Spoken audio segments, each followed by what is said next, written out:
they can, levy whichever rate they want. It's not that a uniform rate, Or you take the Australian example, where the entire GST goes to the states, of course collected by the federal government, but there has been this concern and it's allocated, when I say goes, and then the states are dissatisfied that what is collected they don't get it. So in fact, I think 2 years ago the Prime Minister had to come out and assure the states that at least 75% of what you have collected will go to you, or something of that sort. I think we probably need to move somewhat in that sort of a direction. Thank you very much. We have done surveys in Bangalore and you see the difference in the living conditions. They are all living in conditions in Bangalore which is much worse than what they live in their own home villages. Right? So they are accepting much worse conditions here, they are spending there, and which means that it has its impact on your GST. That the expenditure, that the taxation benefits are also going to that other state. So as a result of short-term migration, states like Karnataka, the southern states, I'm sorry I'm talking only about Karnataka, but one sort of has been looking at the state a little more carefully. But essentially the southern states and Karnataka are losing very heavily on this basis. So you have, when you put in a condition of like the distance criteria here, you get a further distortion. Because each time the state grows with migrant labor, you're going to have a higher GSTP while the benefits are going back to the poorer states. Right? So as you grow faster, your distance criterion makes it much worse for you, and at the same time the benefits are going to the other states. I'm not saying this is an absolute process, but if the Finance Commission continues to ignore this, there is a price states like Karnataka pay. And there are other specificities of the state that come in if you're dealing primarily with a capital-intensive export industry like the IT industry in Bangalore. There is an issue that comes in. So the question then is that the whole idea, of course, it's now being said whether we need to look at efficiency versus equity. I would lean very heavily on the side of equity. All I'm trying to say here is that equity itself demands that you recognize where the jobs are being made. Because if you hurt the state's jobs, the workers who are coming in from the poorer states would lose.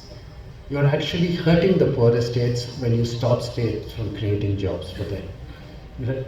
So when you're looking at that distance, you need to create an alternative criteria because the distance will keep increasing as you use workers from the poorer states. And this is an issue that becomes very critical. And we need an understanding of equity that goes back to the spirit in which it was brought into the Finance Commission. That you cannot have starvation in one area and success in another. You need to balance it. But that balance automatically means that anywhere where starvation exists, or if you're in very difficult situations, it is the job of the state to compensate it. It's the job of the state to compensate it even if it occurs within the same state. I think in the morning the finance minister, the chief minister had presented the figures of difference between Yadgir and Bangalore. I think the difference is 1:6 or more in terms of per capita income. Whose responsibility is it to take care of the poor in the poorer districts in Karnataka or in the richer states? Is that nobody is going to get into it in any fundamental way. It is essentially the responsibility of the state governments. The Finance Commission cannot continue to discard these concerns. The problem, to repeat, is not one of efficiency versus equity. I'm making the case entirely in terms of equity. In terms of equity, you cannot kill the goose that lays the golden eggs. You have to keep your developed states so that the jobs for the poorer states keep coming in. Right? And in terms of equity, you cannot make state boundaries absolute. If there is a poverty within a state, it is as much the responsibility of state governments to take care of it, rather than talk about transferring resources to poorer states as some kind of element. I will end with just one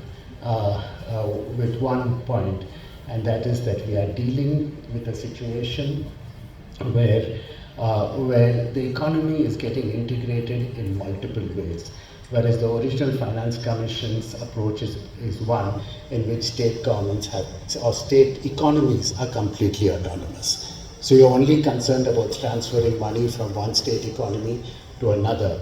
But what we're seeing now is labor from the poorer states coming to richer states, the differences in income within the richer states, and unless we come to terms with the changing times, our whole strategy for devolution can make things worse. Thank you for your time. And reduction in gender inequality, suddenly your rates of growth will come down. Of course, there are gloomy prophets of demography in this country. I call them demographic demons. They are more demons than demographers, who would like us to believe that the demographic structure of this population is going to change unalterably over a period of time. But that is a piece of fictional absurdity which we need not concern about. So I'm sure Mr. Narayana will agree that you see, over a period of time, these inequalities or differences in the rates of growth of population will adjust themselves. So one of the alternatives to dealing with asymmetry is really to freeze this delimitation exercise maybe for another 20 years or 30 years, so that you then have a more or less equal playing field, so to speak. Now that's a point which Professor Narayana, I'm sure, will factor into his further discussions. But I have something else to add. Now that is, he has talked about a certain degree of autonomy for states with regard to GST. One of the recommendations which he made in my soul, which he referred to here, but he didn't have enough time, I think, to expand on it, and that is, if you have a uniform basic rate, and then an adjustable rate which is adjusted according to by states according to their needs. Now this is something which needs to see, but unfortunately, we have, of course, a very eminent authority here, Mr. Govind Rao, so I'm a little hesitant to make this point in his presence. But we are a great society, a great country for a one-size-fits-all formula. We want everything, including language, to be the same from Himalayas to Kanyakumari. The same thing applies to taxes as well.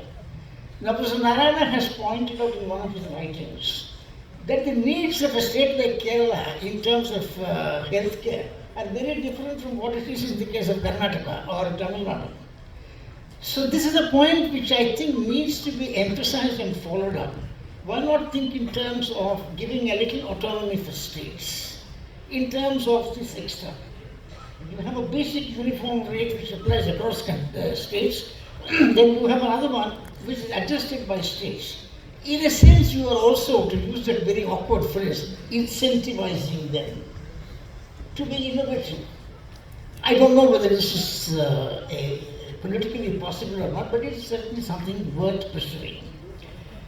I have one more observation to make on Professor Narayana's, if I may say so, most excellent presentation. And that is,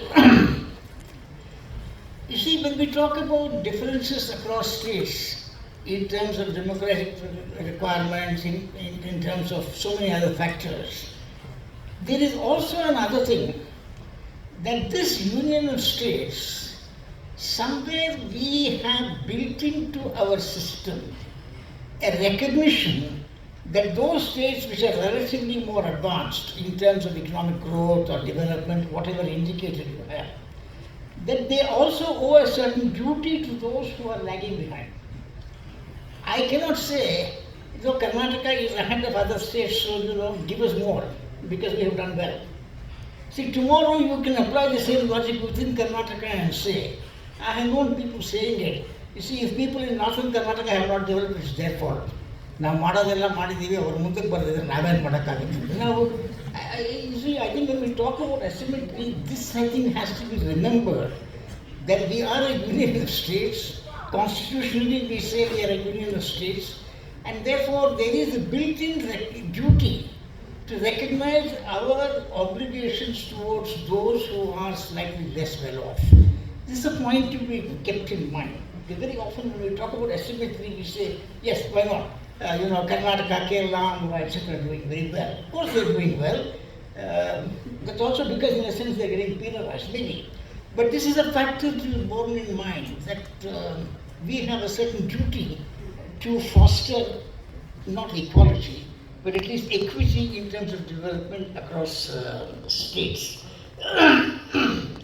So, these are some observations which I have on Professor Narayana's presentation, and I hope. And the same qualification and income in Patna. You will see that his incomes are the same, the taxes paid are the same, assuming both the states are at the center have the similar thing. But the benefits from public service in Patna will be much lower. So there is a horizontal equity violation. And in order to treat that, there has to be a certain amount of transfers that has to take place. In other words, the objective of the transfer is to enable the states, this is a general purpose transfer, is to enable the states to provide comparable levels of services at comparable tax effect. Comparable levels of services at comparable, it is not regional equalization. It is not the population policy. It is not forest cover or anything of the sort. It's basically to enable the state to provide comparable levels of services with comparable tax effect. This was modified later by Botwe and Frank Clatters, way back in 1982, where they said that there is a further inequity that happens if there is natural resources differences, taxation of natural resources. There can be tax exploitation that can happen because of that. So anyway, as I said, I don't want to go into the theoretical things, but the basic thing that we are talking about, the objective of the transfer is to enable the state to provide comparable levels of service at comparable effort that they put in. You can't really. Now, if this is the overall objective, there is a separate objective for specific purpose transfers to ensure a minimum standard of public service. That's a different thing. If this is the thing, then ideal thing that you have to do is to estimate the taxable capacity, estimate the expenditure need, and then go about seeing which are the states. I'm talking purely analytical thing. In fact, the Ninth Finance Commission was asked to adopt quote unquote a normative approach in the terms of reference. And this normative approach, I was asked to be the economic advisor to that commission, and then I was asked to do the